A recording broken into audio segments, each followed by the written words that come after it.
Yard defense. I dropped an extra tower, expecting to have more damage as the robots went past.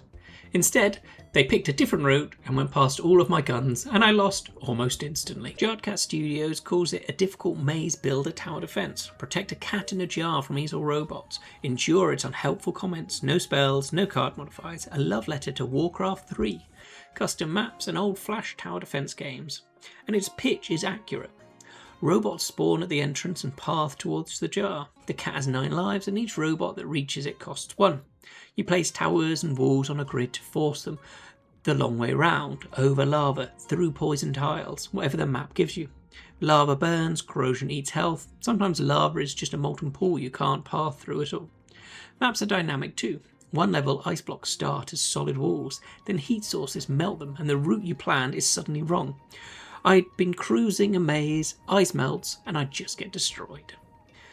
3 tower families at the start. Kinetic is a basic blaster and always costs 10 scrap. Pulse does AoE damage. Laser is a continuous stream of damage on one target. Pulse and laser get more expensive each time you build a new tower.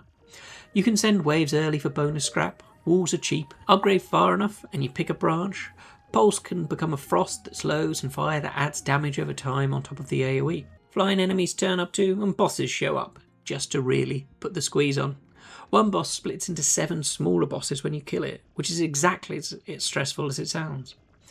The maze is the whole game. Enemies always try to take the best route. This is where I kept dying in embarrassing ways. I was not paying attention to the enemy types either. Charger robots accelerate on long straight paths and only slow down when they hit the corner.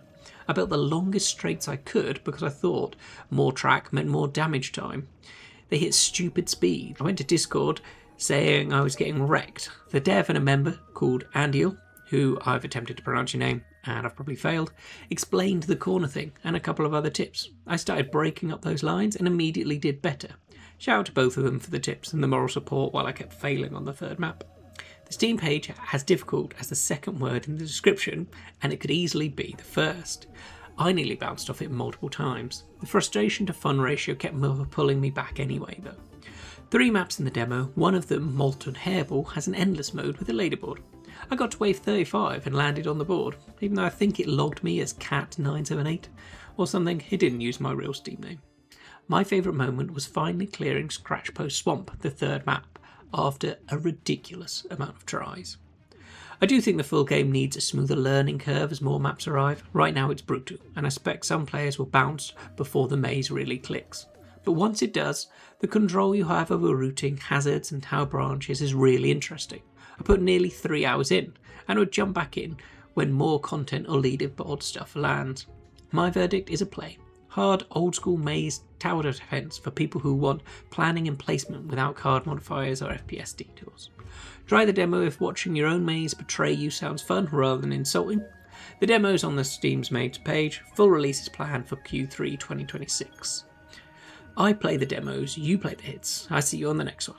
And remember, hit subscribe so when the next hot demo lands, you don't miss it.